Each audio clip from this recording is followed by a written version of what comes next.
మరికొద్ది సేపట్లో ఖైరతాబాద్ గణనాథుడికి కలశ పునఃపూజ నిర్వహించనున్నారు. మరిన్ని వివరాలు మా ప్రతినిధి నాగార్జున ప్రత్యక్ష ప్రసారం ద్వారా అందిస్తారు. మరికొన్ని గంటల్లో నిమజ్జనానికి బయలుదేరి వెళ్లనున్నారు. ఇందుకు సంబంధించినటువంటి అన్ని ఏర్పాట్లు ఖైరతాబాద్ గణేష్ ఉత్సవ కమిటీ పూర్తి చేస్తుంది. ప్రస్తుతం మనం ఒకసారి ఇక్కడ గణపతిని పెట్టినటువంటి స్థానం చూడవచ్చు. దాదాపు ఇక్కడ ఉన్నటువంటి అన్ని మండపాన్ని అంతా తొలగించారు. చుట్టుపక్కల ఉన్నటువంటి కర్రలను షెడ్లను తొలగించారు.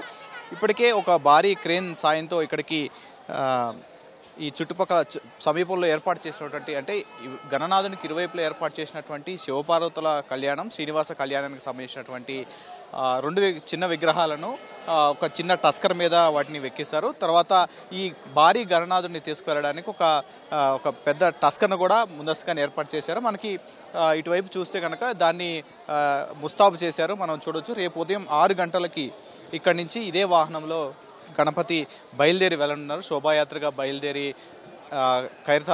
ఖైరతాబాద్ గణనాథుడు ఇటు నుంచి సెన్సేషన్ థియేటర్, టెలిఫోన్ భవన్ మీదుగా ఎన్టీఆర్ మార్గ్ వెళ్ళి క్రేన్ నెంబర్ 4 వద్ద నిమజ్జనం కానున్నారు. అయితే ఇందుకు సంబంధించినటువంటి అన్ని ఏర్పాట్లను గణేష్ ఉత్సవ కమిటీ అటు పోలీసులు సిద్ధం చేశారు. ఇప్పటికే అన్ని శాఖల సమన్వయంతో ఇక్కడి నుంచి రూట్ మ్యాప్ను కూడా సిద్ధం చేయడం జరిగింది. సుమారు ఇక్కడ ఖైరతాబాద్ గణనాథుడిని ఇక్కడ తీసుకువెళ్లే సమయంలో ముందస్తుగా భారీ బందోబస్తును ఏర్పాటు చేశారు. 700 మంది పోలీసులతో గస్తీ ఏర్పాటు చేశారు. ఎటువంటి అవాంఛనీయ ఘటనలు జరగకుండా ఈ భారీ విగ్రహాన్ని 70 అడుగుల భారీ విగ్రహాన్ని గంగమ్మ ఒడికి తరలించేందుకు అధికారులు అన్ని ఏర్పాట్లు చేశారు.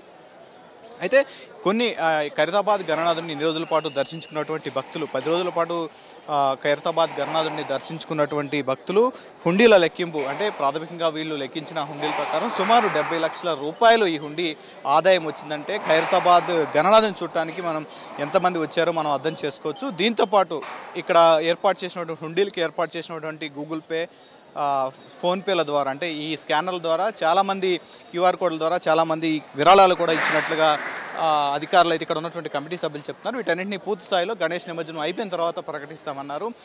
అయితే చివరిసారి అంటే నిన్నటి నుంచి ఈ రోజు ఉదయం నుంచి కూడా ఇక్కడ ఎటువంటి దర్శనాలు రానివ్వకుండా ముందస్తుగానే భక్తులందరికీ ముందస్తుగానే వాళ్ళకి వివరాలు చెప్పారు. ఇక్కడికి ఎవరు రావద్దని చెప్పారు. ఎందుకంటే ఈ గణనాథుడిని చుట్టుపక్కల ఉన్నటువంటి ఇవన్నీ మండపాలన్నీ తొలగించి భారీ టస్కర్ మీద ఎక్కించేందుకు అన్ని ఏర్పాట్లు చేస్తారు. కాబట్టి భక్తులు వస్తే అసౌకర్యం కలుగుతుంది. కాబట్టి పనులన్నిటికీ ఎటువంటి అవాంఛనీయ ఘటనలు జరగకుండా ముందస్తుగానే ఈ రోజు అంతా దర్శనాలు నిర్మించారు, నిలిపివేశారు. అయితే కానీ చాలామంది భక్తులు కూడా బ్యారిగేట్లను తోసుకొని సమీపంలో ఉన్నటువంటి బ్యారిగేట్ల వద్దకు వచ్చి ఖైరతాబాద్ గణనాథుని దర్శించుకోవాలనే ఉత్సాహంతో ముందుకు వస్తున్నారు. కానీ పోలీసులు వాళ్ళందరినీ కూడా నిలువరిస్తున్నారు. ఎందుకంటే ఇక్కడ భారీ షెడ్లు ఏర్పాటు చేశారు. ఖైరతాబాద్ గణనాథుని చుట్టుపక్కల సమీపంలో ఉన్నటువంటి వర్షం వచ్చినా సరే ఎటువంటి ఇబ్బంది కలగకుండా ఈ ఖైరతాబాద్ గణనాథుని 10 రోజుల పాటు పూజలు అందించారు.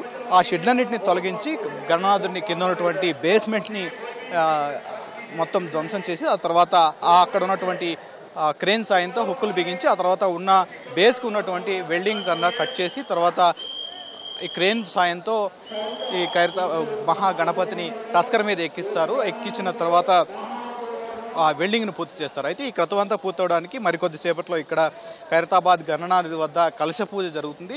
కలశ పూజ జరిగిన తర్వాత మొదట కలశాన్ని కదిలించిన తర్వాత ఈ వెల్డింగ్ పనులు మొదలవుతాయి. ఆ బేస్మెంట్ ఉన్నటువంటి వెల్డింగ్ అన్నింటినీ తొలగిస్తారు. ఆ తర్వాత భారీ క్రేన్ సాయంతో ఖైరతాబాద్ గణనాథుడిని హుక్కులు ఫిక్స్ చేసి ఆ తర్వాత బేస్మెంట్ మొత్తం వెల్డింగ్ని కట్ చేస్తారు. తర్వాత అక్కడ ఉన్నటువంటి టస్కర్ మీద ఎక్కిస్తారు. ఎక్కించి రేపు ఉదయం 6 గంటలలోగా ఈ ప్రక్రియ అంతా పూర్తవుతుంది. టస్కర్ మీద ఎక్కించిన తర్వాత పూర్తి స్థాయి వెల్డింగ్ని పూర్తి చేస్తారు. ఇక్కడ నుంచి శోభాయాత్ర వెళ్లే మార్గంలో టస్కర్ మీద స్థిరంగా ఉండేందుకు ఖైరతాబాద్ గణనాథుని వెల్డింగ్ పనులు పూర్తి చేస్తారు. వెల్డింగ్ పనులు పూర్తి చేసిన తర్వాత నేరుగా ఇక్కడ నుంచి sensation theatre, Lakdikapul telephone Bhavan ఏదైతే ఉందో టెలిఫోన్ భవన్ మీదుగా తెలుగు తల్లి ఫ్లైఓవర్, ఆ తర్వాత ఎన్టీఆర్ మార్గ్ ద్వారా ఈ గణనాథుని క్రేన్ నెంబర్ 4 వద్దకి తరలిస్తారు.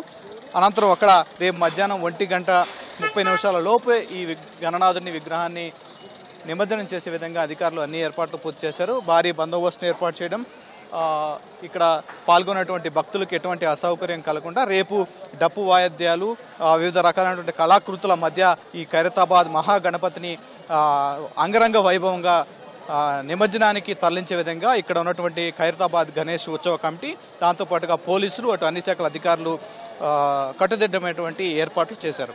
Vote you Sharma.